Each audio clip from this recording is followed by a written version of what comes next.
Então, começaremos a resolução da primeira questão do trabalho. Vamos utilizar um método de diagramas para chegar ao raciocínio que vai determinar a resolução. Então, vamos lá.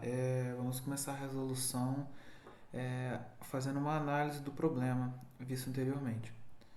Então, esse é um software que permite a gente criar diagramas para fazer mapas mentais, né? É o seguinte, esse problema, assim como a maioria dos problemas de matemática, é preciso você começa ele fazendo uma análise. Eu numerei aqui com as considerações que você tem que fazer. Então, primeiramente, a análise do problema. A gente vai ver aqui. É, lendo o problema, você vai constatar alguns parâmetros, né?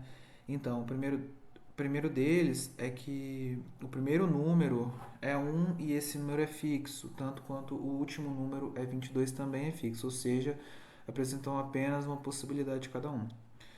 Outro detalhe que o problema passa é que o próximo algarismo sempre é maior do que o anterior. Então, se o segundo algarismo, no caso, for 2, o terceiro tem que ser 3 ou maior, né, por exemplo.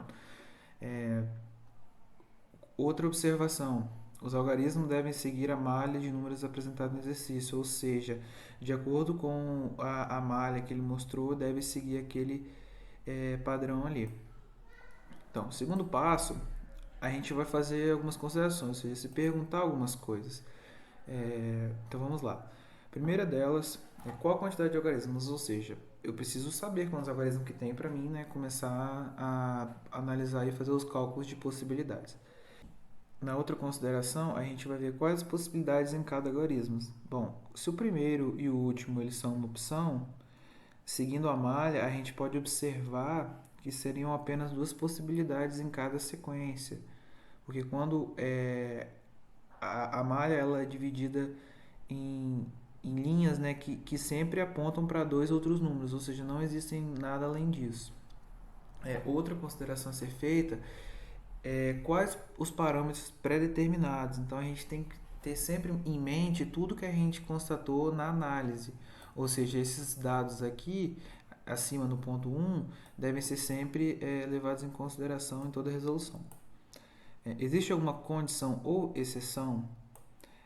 Bom, caso exista alguma condição no exercício que limite ou adicione a quantidade de possibilidades, a gente deve considerar. Nesse ponto A do exercício, a gente não vai seguir não vai precisar usar isso.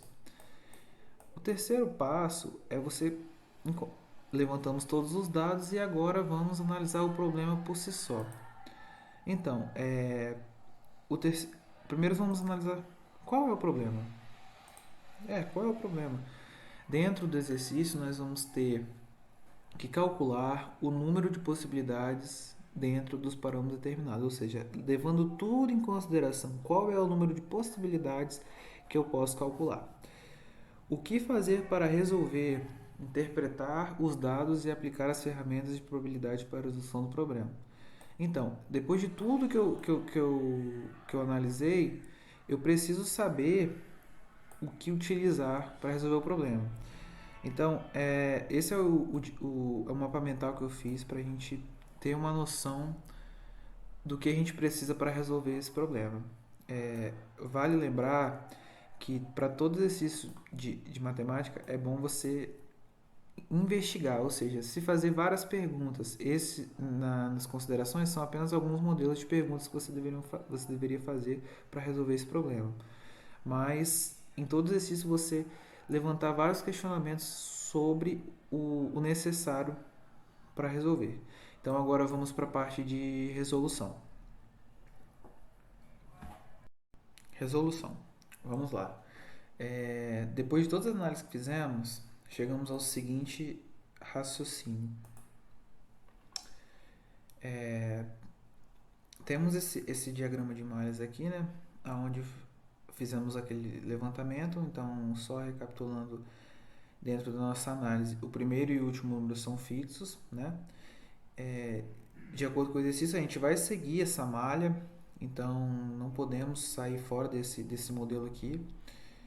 E detalhe, o próximo número deve ser maior do que o anterior. Então, como diz anteriormente, se o 1, o próximo número tem que ser maior do que ele.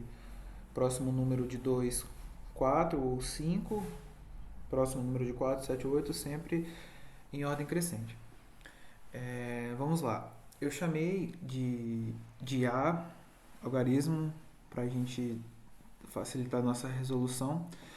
Então, cada linha aqui vamos chamar de A1 até A7, A1, A2, A3, A4, A5, A6 e A7.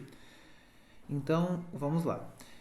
Eu sei que A1 e A7 me apresentam apenas uma possibilidade, ou seja, são esses os únicos números que eu posso colocar nessa posição. A2 até A7 sempre serão duas possibilidades cada. Então, por exemplo, se eu entro com o 2, eu só tenho o 4 e o 5. Se eu entro com o 4, eu tenho o 7 e 8 para o próximo algarismo. Então, eu só vou considerar duas possibilidades de cada um, porque em cada número eu só vou seguir sempre vou seguir essa mesma linha. Então, para calcular esse número de possibilidades, nós vamos multiplicar as possibilidades em cada algarismo. Então, eu vou pegar a possibilidade de A1 vezes a possibilidade de A2 vezes a possibilidade de A3 até chegar no A7. Então, se eu digo aqui que A1 tem uma possibilidade, então eu vou lá 1 vezes 2 vezes 2 vezes 2 até chegar no A7, né? De novo, que é vezes 1. Constatado, então, 32 possibilidades seguindo os parâmetros determinados pelo exercício.